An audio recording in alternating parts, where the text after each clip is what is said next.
All right, back to one of our top stories today. We're awaiting a new report on a botched sting operation that accidentally armed some of Mexico's most dangerous men. Attorney General Eric Holder says that neither he nor President Obama authorized this operation, which has now become known as Fast and Furious. It was supposed to trace the flow of guns and firepower to ruthless drug cartels by intentionally allowing known criminals to buy up these large amounts of weapons and then follow them to see where they went. The feds were supposed to trace those back to the bad guys, but the problem is that they lost track of those weapons. And now we know that that foul-up led to the loss of American lives in some cases. California Republican Darrell, Issa, chairman of the House Oversight and Government Reform Committee, has made this one of his major efforts in recent months. Congressman, good to have you here. Welcome.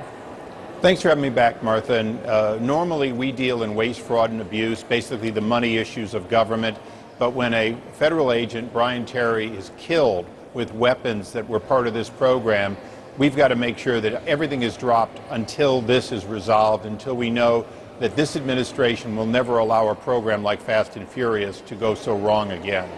You know, we said in that introduction that American lives have been, at the hands of these weapons that fell into people's hands. They otherwise would not have had this gun had it not been for this program. How do we know that for sure? We know because 2 weapons were found at the scene, because ballistics matches have been done.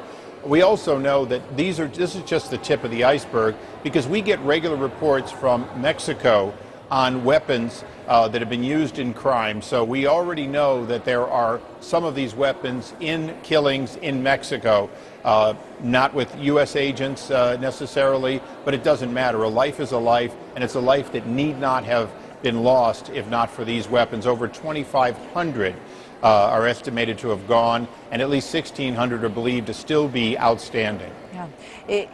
You talked about Brian Terry, the U.S. border agent who lost his life in a shootout with a gun that was traced back to this program. And we played here yesterday a quite lengthy segment from your questioning of Attorney General Eric Holder about this. And he said, I do take this very seriously. I have been to the funerals. I don't know if did he go to Brian Terry's funeral? Is that the funeral that he was referring to in that statement? It was, and I believe he's taking it seriously now, but his administration didn't take it seriously when they authorized every aspect of this. Remember, this was funded. There were various wiretaps and other legal things that were done that had to be done at justice at the highest level. This was not a rogue operation of ATF. This was, in fact, a joint task force organized under his leadership that was wrong fundamentally from the start. It wasn't just a program that made mistakes. It was a program that was a mistake. You've been, there's been an investigation going on in this. Now, what was the original aim? Was it to catch these cartel leaders, to catch them in a crime, or to, figure out whether guns were coming from United States-bought entities and going across the border? What was the goal of Fast and Furious originally? Well, the stated goal was, in fact, to allow these weapons to walk so that, in fact, they could get to bigger fish. But so far, the biggest fish they've gotten to are the ones they could have gotten to on the first weapons before they ever lost track of them. Literally, they could have followed the guns, never lost track, and rolled up the same that they're rolling up now. But more importantly, once you allow hundreds and hundreds of these weapons to walk, there's an audit trail of people objecting, and objecting vigorously, and even being punished within ATF when they voiced concerns for what could happen with all these weapons, some of which didn't even go south, some of which were known to have gone north before they lost track of them. These kinds of concerns are what we're looking into. When we watched that questioning that you did of Attorney General Eric Holder, he said that he did not sign off on this program, that President Obama was not aware of this program. So who was? Whose fault do you believe this program was, and is that person being held accountable?